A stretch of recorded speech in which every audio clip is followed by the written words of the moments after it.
Bonjour et bienvenue pour cette nouvelle chronique dédiée au numérique santé en direct du Consumer Electronics Show, le CES, à Las Vegas. Donc aujourd'hui, je voulais vous parler de quelques tendances majeures qu'on a vues émerger. Donc je vous avais parlé des délégations qui étaient présentes, notamment françaises.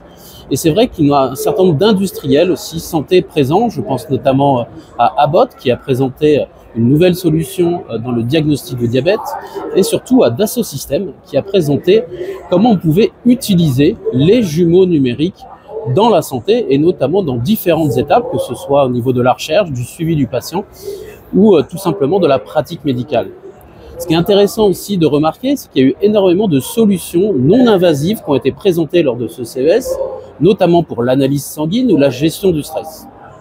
Enfin, on a eu énormément aussi de solutions présentées autour du sommeil, de la silver economy, et puis des solutions que l'on pourrait qualifier parfois peut-être un peu gadget, mais qui commencent à prendre de l'ampleur, notamment grâce à l'arrivée de l'intelligence artificielle qui permet un renouveau d'un certain nombre de solutions connectées, notamment tout ce qu'on va appeler les wearables,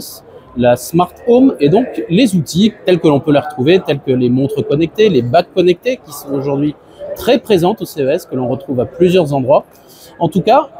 ces technologies sont en train de revivre grâce à l'intelligence artificielle qui permet d'avoir de nouvelles fonctionnalités et de créer des usages beaucoup plus pertinents à la fois pour le patient et le professionnel de santé.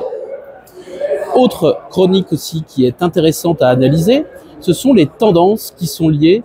autour du sommeil. Il y a énormément de solutions qui ont été présentées aujourd'hui au CES, que ce soit des solutions tout simplement pour réguler le sommeil ou aider finalement le patient, le citoyen lambda à trouver facilement le sommeil.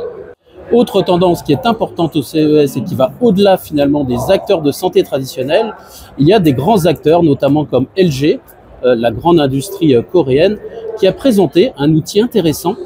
qui permet d'analyser toutes les données d'un conducteur au sein de sa voiture à l'aide de caméras et notamment des données de santé. Ça peut être les données comme le rythme cardiaque, le niveau de stress ou même la somnolence. Donc énormément de solutions qui nous montrent que finalement la santé va pouvoir être suivie à différents endroits, que ce soit à la maison, que ce soit dans sa voiture ou dans les centres de santé plus traditionnels. À bientôt pour une nouvelle chronique autour du numérique en santé.